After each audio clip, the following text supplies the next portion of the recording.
ایک صحابی رضی اللہ تعالیٰ عنہ فرماتے ہیں کہ حضور اقدس صلی اللہ علیہ وسلم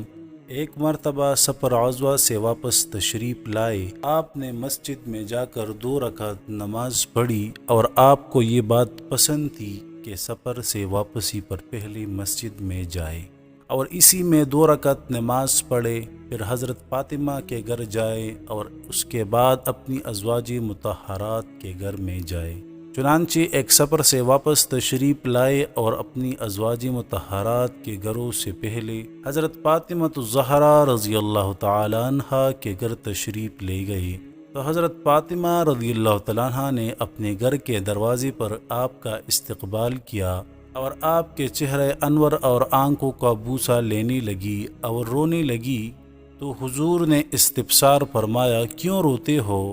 انہوں نے عرض کیا، یا رسول اللہ، آپ کی حالت دیکھ کر رو رہی ہوں کہ آپ کا رنگ سفر کی مشقت کی وجہ سے بدل چکا ہے اور آپ کے کپڑے پرانے ہو گئے ہیں۔